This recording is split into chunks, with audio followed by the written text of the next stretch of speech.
Hi, my name is Amy, and I work as a nurse. After another bustling day at the local hospital, a place I'm grateful has no night shifts, I finally arrived home, a bit later than usual. I'm home, I called out as I stepped through the door. Welcome back, came the cheerful reply from my daughter Janice. At only 8 years old, Janice spends many afternoons alone, waiting for me to come home. It tugs at my heart, seeing her so self-reliant at such a young age, and I often feel guilty about it. Yet I know I'm lucky compared to some of my colleagues who work erratic hours in facilities with fewer family-friendly schedules. Where's your dad today? I asked her, hanging up my coat. He hasn't come home yet, she replied, a hint of sadness in her voice. It feels like I haven't seen him in forever. My husband, Jack, is a workaholic. He's rarely home, and when he is, it's almost like he's a stranger at the dinner table. On his days off, he's at his mother's house, tending her garden or having dinner with her. Meanwhile, he's missed every one of Janice's soccer games and spelling bees. A reality that's put a strain on our family. I'm sorry you're alone so often, honey, I said, feeling the weight of our situation. It's okay, Mom. You're here every day, and that's enough for me, Janice replied, trying to sound brave. I hugged her, wishing things were different, that we could be a typical family, spending time together every night. Then one day, unexpectedly, Jack came home early. The dinner table was quiet that night until, out of the blue, Jack broke the silence. Hey, why don't we go to Hawaii for the holidays? He said. I was stunned, barely able to believe my ears. After all this time, Jack was suddenly proposing a family trip. We hadn't taken a proper vacation in years. Janice was over the moon. We can go to Hawaii. I want to go. I want to go, she shouted excitedly, her happiness infectious. Reluctantly, I agreed. I had mixed feelings about it, especially when I realized that Jack had planned the trip around his mother Charlotte's birthday. Despite my reservations, I couldn't deny Janice this opportunity. The day of the trip arrived, and both Jack and I were busy with work. We planned to meet at the airport, but my day ran later than expected, and Janice and I barely made it in time, arriving breathless and frazzled. But when we looked around, Jack and Charlotte were nowhere to be seen. Confusion turned to frustration. Where could they have gone? I tried calling Jack's phone, only to get a recorded message saying it was off or out of range. Worried, I approached the airline desk for help. Then a staff member approached me. Are you Amy Martin? She asked. Yes, I replied, startled. I was asked to give this to you, she said, handing me a small note. I unfolded it, feeling a pang of dread as I read Charlotte's scrawled words. It'll just be the two of us on this trip. If you can't be on time, we won't wait for you. Why don't you just camp out somewhere? Bye, Charlotte. My heart sank. Janice looked up at me with wide, anxious eyes. What's wrong, Mom? Trying to shield her from the truth, I forced a smile. Oh, it's nothing, sweetie. It looks like your dad and Grandma went ahead without us. I'm sorry, but it seems we can't go to Hawaii. But can't we get on another flight and go after them? She asked, hope gleaming in her eyes. I hesitated. The cost of a last-minute flight was more than I could afford. Yes, we can try, I replied, hoping my voice sounded convincing. Just then, a commotion nearby caught my attention. An elderly man collapsed a few steps in front of us. Instinctively, I rushed to his side, my nurse training kicking in. His breathing had stopped, and I quickly cleared his airway, finding it blocked by a bit of vomit. Please, someone call an ambulance, I shouted, administering first aid. Paramedics arrived swiftly, and the man was taken to the hospital, where he regained consciousness. Later, he looked up at me and asked, Were you the one who saved me? Well, yes, I replied modestly, a mix of relief and pride filling my heart. I just did what anyone would do, I replied, modestly brushing off the praise. That's not true, Raymond said, a mix of relief and gratitude softening his face. Thank you so much. I thought I was done for. He introduced himself and insisted on showing his appreciation, though I assured him it was all in a day's work. After a few minutes of chatting, Raymond asked, Were you traveling somewhere? His question brought me back to the reality of our situation, and I wondered how best to explain the chaotic turn of events that led us here. Yes, we were supposed to catch a flight to Hawaii, I said, feeling a wave of disappointment. But we missed it. We were already running late because of my work schedule. Raymond's expression grew sympathetic. That's a shame. I bet your daughter was excited, he said, glancing at Janice. Why don't you just get another ticket? Embarrassed, I admitted, the truth is, we can't really afford to buy another one right now. I gave him a small, sad smile, not expecting anything from the conversation. Raymond seemed to consider this for a moment, then nodded with resolve. As a thank you for saving my life, let me buy your tickets. That way, you two can still make your trip. Oh no, I couldn't accept that, I protested, but Raymond was already calling over an airline staff member. After a quick conversation on the phone, he returned, smiling. If I don't thank you properly, I'll never rest easy, he insisted, half joking. Just then, the note from Jack and Charlotte fell from my pocket, slipping away unnoticed in the commotion. Thanks to Raymond's generosity and insistence, Janice and I soon found ourselves on a plane to Hawaii, comfortably seated in business class, an upgrade that made our journey even more enjoyable. When we landed, I realized I hadn't confirmed where Jack and Charlotte were staying, a nagging oversight as we collected our luggage. As we exited the terminal, a man approached us. Hello, are you Amy and Janice? He asked warmly. Yes, that's right, I replied, surprised. Nice to meet you, he said, handing me a business card bearing the logo of a well-known logistics company, sparking my curiosity. The chairman of our company wanted to make sure you were taken care of, he continued, smiling. My eyes widened. The elderly man I helped, he's the chairman. The man nodded. Yes, thank you very much for what you did for him.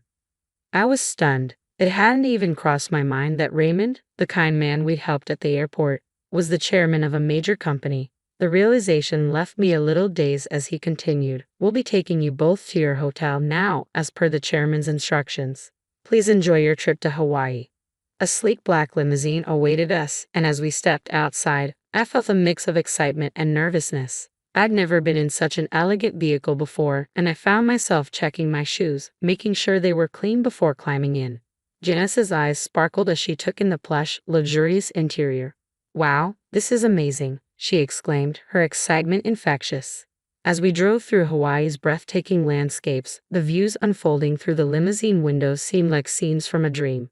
Palm trees swayed against a perfect sky, and the air seemed to hum with that eternal summer feeling. After the chaotic start to our journey, I felt deeply grateful to have made it here, and Janice was captivated, her face pressed against the glass as she took in every detail. When we finally arrived at the Grand Hotel, its opulent exterior took my breath away.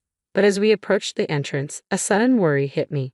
Oh no, I didn't book a room, I murmured, concerned about the oversight. The man accompanying us quickly reassured me. No need to worry. We've already reserved a room for you on the top floor. I hesitated. But I don't have the money for this, I confessed, my anxiety returning. He smiled reassuringly. It's all taken care of. The chairman insists.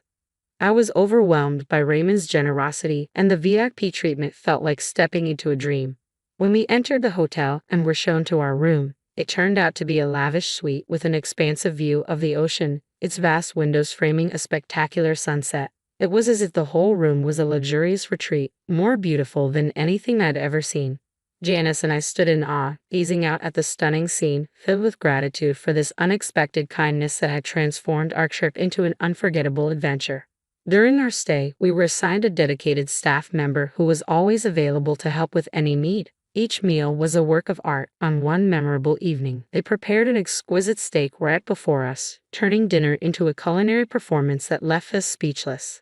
After such a lavish meal, Janice and I wandered around the hotel lobby, admiring the decor, when we suddenly heard a commotion nearby. Drawn by the raised voices, we moved closer to see what was happening, and to my surprise, I saw my husband Jack and my mother-in-law Charlotte in a heated exchange with the hotel staff. Confused, I called out, "Hey, what are you both doing here?" They turned, equally shocked. "Amy, why are you here?" Jack asked, his voice tinged with confusion. "We came here as planned," I replied, feeling my own confusion rise. "But why did you send that harsh note? You were the one who suggested this trip." Jack glanced at Charlotte, as if searching for backup, but then faltered. "Well, you were late. It's your fault," he stammered, trying to justify. Anger and sadness welled up in me. Yes, we were late, but telling us to just camp out was uncalled for. That wasn't right. Charlotte stood by, unmoved, which only deepened my sense of betrayal. Turning back to the hotel staff, I asked, "What's going on here?" Jack looked frustrated as he explained, "They won't let us check in. I don't understand why. Sensing we needed answers, I addressed the hotel staff member directly. Is there a problem? The staff member's tone turned serious. We were informed that these individuals abandoned our important guests, your daughter and yourself. As per our instructions, we're not permitted to offer them accommodations. In an instant, the pieces fell into place. Raymond's influence was clear. As the chairman of a major company and a man of strong principles, he'd evidently taken a protective stance toward us. Jack and Charlotte's faces reflected both shock and confusion as they began to understand the depth of Raymond's involvement. What is going on here? Jack muttered, looking both bewildered and uneasy. It's a long story, I explained, but essentially, Raymond's making it clear he won't tolerate what you did to us. This trip had taken an unexpected turn, revealing complexities in our relationships, and a surprising ally. Jack shook his head, clearly puzzled. Who even knows about all that? Reaching into my bag, I pulled out Raymond's business card, the one given to me when we arrived. Jack's face strained of color as he read the name. This is from a major client of mine, he stammered, his hands beginning to shake. Charlotte turned pale too. Are you saying you know the chairman of this company? Yes, I replied. I helped him when he collapsed at the airport, and to thank us he booked our flight and this hotel. Charlotte's face lost all color, and she seemed to sway on her feet. Mom, are you okay? Jack asked, reaching out to steady her. I approached cautiously, concerned despite the tension. He's in the same gym club as me, Raymond explained. I see him occasionally, and everyone there respects him. But what a coincidence this is. Charlotte was visibly shaken by the unexpected connection, while Jack simply nodded, stunned. Such a small world, he murmured, feeling the weight of it all. Before this encounter, I had no idea there was any link between Raymond and Charlotte, but when Raymond had discovered the note I dropped at the airport, it became clear. He'd picked it up and read it, his expression shifting to disbelief. Amy, what on earth is this? He'd asked, his voice mixing shock and disapproval. Hesitantly, I explained how Jack and Charlotte had left us behind. His reaction had been immediate. How horrible, unforgivable, he declared, his tone leaving no room for doubt. From then on, his actions reflected a clear stance on our situation. As Raymond pieced together the details, he asked, Is your mother-in-law's last name Martin? Charlotte Martin? Yes, that's her, I confirmed, still reeling from the series of revelations. Raymond nodded, saying he knew Charlotte from his gym and expressing his disbelief that she would abandon family. Turning back to Jack and Charlotte, I couldn't suppress a smirk at the irony. Well, since you two plan to go on this trip together, I guess Janice and I will just enjoy it on our own, I said. Charlotte, maybe you could camp out here for a night under the Hawaiian stars. How's that sound? That's terrible. You're the rudest person ever. They protested, clearly missing the irony of having their own words thrown back at them. They called me rude, yet it was their dismissive message that had started this. I chuckled, taking Janice's hand. Let's go, I said, leaving them behind as the hotel staff firmly turned them away. We don't have rooms for you both at this hotel, they were told, finally forced to leave. And so Janice and I enjoyed our trip, just the two of us. The bond between Janice and her father was nearly severed, and I felt no urgency to repair it. Raymond's kindness in making this vacation possible had turned what began as a troubling experience into a beautiful adventure, one that refreshed and delighted us both. When we returned home, we were full of gratitude and happy memories. Jack, however, returned looking exhausted and defeated.